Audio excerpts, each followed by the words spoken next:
4 PM news network में दोस्तों आपका स्वागत है। मैं हूं आपके साथ राशिद ज़हीर। स्ट्रेट ऑफ हॉर्मस कहां पर है?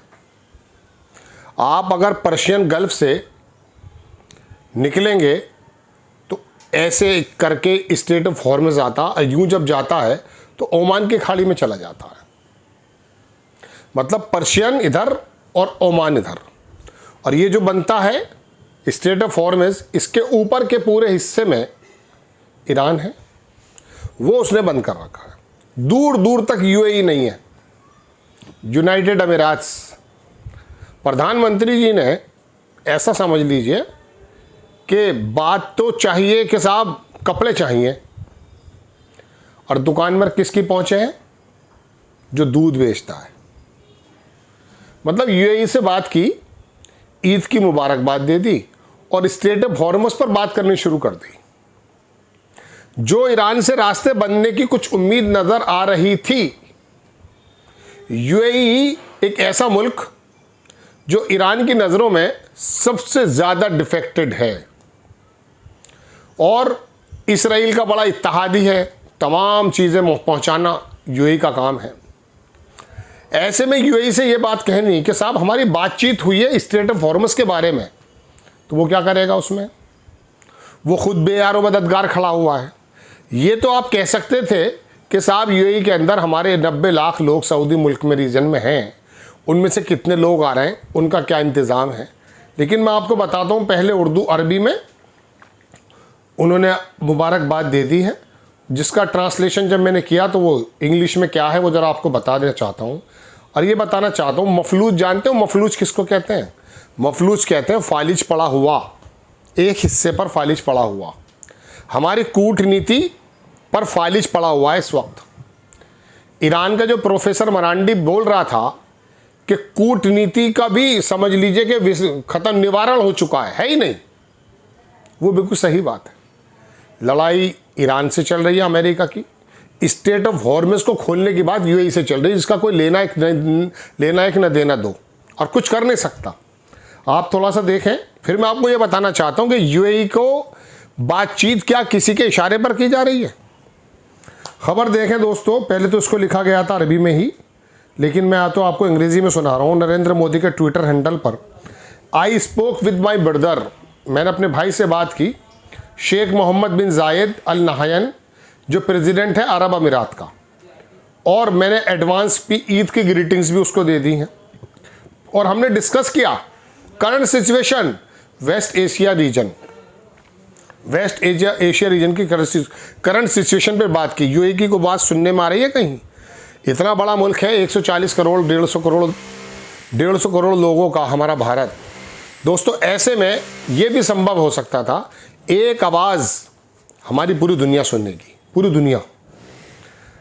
सिचुएशन वेस्ट रीजन पर बात की और उसने आगे कहा कि इंडिया जो स्ट्रॉन्ग जो है कंडेम करता है all attacks targeting United Arab Emirates. UAE पर जितने भी अटैक्स हुए हैं उसको जो है कंडेम करता है, और जिसका रिजल्ट ये निकला है कि loss of the innocent lives, innocent लोगों की ज़िंदगी चली गई हैं, डैमेज चला गया, सिविल इंफ्रास्ट्रक्चर बदल गया। इतनी मौतें नहीं हुई हैं यूएई के अंदर, और वहाँ पर सिर्फ अमेरिकी जो तनसीबात हैं उन पर हमले हुए हैं, या फिर उन होटल्स पर हुए हैं जहाँ पर सीआईए और मोसाद के लोग रुके हुए थे। अब होंगे, वो भी मैं बताऊँगा दूसरे एपिसोड में। तो मैं आपसे बताना ये चाह रहा था दोस्तों कि बात किससे चल रही है। आगे उन्होंने कहा कि हम एग्री हुए, किस बात पर एग्री हुए सर? इंपॉर्टेंस इस बात को लेकर के फ्रीडम और safety navigation through the strait of the Hormuz. Strait of the Hormuz, आब नाए हुर्मस पर हमने बातचीत की, एग्री हुए कि रास्ता क्लियर होना चाहिए। We will continue to work together, security, peace, stability region earliest possible time. वहाँ किसी की सुनी नहीं जा रही है जनाब।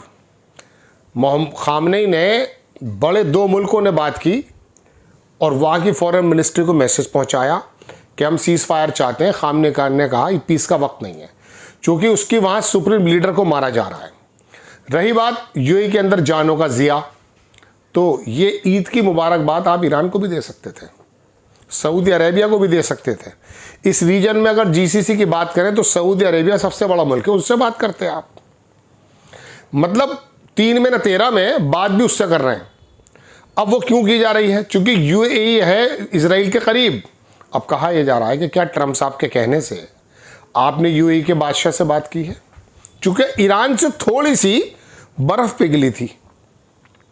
यहां के लोगों के बारे में ईरानी सफीर ये कह रहा था कि हमने जो ये छोड़े हैं 2-3 टैंकर, ये लोगों के, हिंदुस्तान के अंदर जो लोगों ने कॉन्डोलेंसेस दी हैं सुप्रीम लीडर को और ईरान के साथ जो खड़े हुए हैं, यहाँ के लोग दरअसल ईरान के साथ खड़े हुए हैं, इंसाफ पसंद तबका, सब धार्मिक पशु नहीं, इंसाफ पसंद तबका।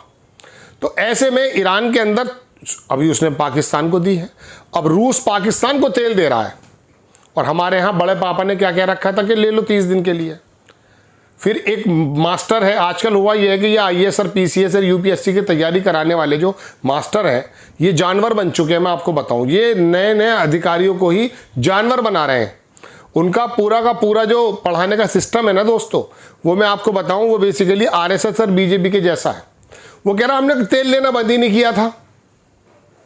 अरे भैया 18 मिलियन कुछ करके था, फिर वो 12 हुआ, फिर वो 6 हुआ, कम हो गया था। वरना अमेरिका से कहते हैं आप होते कौन है साहब बोलने वाले कि हम रूस से तेल लें या ना ले। बंद कर दिया था, कम कर दिया था, एकदम तो बंद नहीं हुआ करता। आज अब आप मार्च में बैठे हैं, मई के सौदे चल रहे हैं। खैर, तो मैं आपको बताना ये चाह रहा हूं दोस्तों कि यहां पर यूएई से बात करना, ईरान के बीच में और डिस्टेंसेस पैदा करना है। कूटनीति के बारे में कोई शर्म की बात नहीं है। मैं राहुल गांधी को देख रहा था, नितिन गडकरी के पास बैठे थे। आप कांग्रेस के बड़े नेताओं के पास जा सकते हैं, बात कर सकते हैं, वो देश की धरोहर है, किसी भी पार्टी के हों। अटल बिहारी वाजपेयी से भी तो बात की थी ना पंडित नेहरू ने। तो हम आपसे बताना इंदिरा जी ने भी की, सब लोग करते थे, साथ चलते थे। हम आपसे बताना चाहते हैं दोस्तों कि अगर आप कूटनीति में आपका दिवालियापन निकला हुआ है, जैसा कि ईरान का प्रोफेसर कह रहा था, मशवरा कर लो। दूसरी बात, आपके पास बहुत अच्छे अच्छे पत्रकार मौजूद हैं, फिलोसफर मौजूद हैं, अधिकारी मौजूद हैं, खुले जहन के लोग मौजूद हैं, लेकिन आप सबको पीछे डाल देना चाहते हैं। मार्गदर्शक मंडल में डला हुआ मुरली मनोहर जोशी काबिल आदमी, उससे मशवरा कर लो अगर कांग्रेस से शर्म आ रही है तो दोस्तों, ईरान से जो बर्फ पिघलती हुई नज़र आ रही थी, अब ईरान ने तो अब हार मार का मामला कर लिया है। आप एपिसोड देखेंगे कि अब वो मिडिल ईस्ट की जितनी भी एनर्जी तनसी बात है, सब तबाह होने वाली, चूँकि ईरान की तबाह कर चुका है। लारी जानी जो हमारे जा चुके हैं वहाँ पर, उन्होंने कह दिया था आधे घंटे में मिडिल ईस्ट को बंद कर देंगे हम। वो होने वाला है, क्योंकि उसने अपने ऑर्डर जारी कर दिए हैं कि तमाम ईरानी वहाँ से निकल जाएं। अब अगला देखिए क्या कदम हो सकता है। आपसे गुजारिश, चैनल को सब्सक्राइब करें, शेयर करें। नेक्स्ट टाइम किसी खबर के साथ हाजिर होता हूँ। जय हिंद।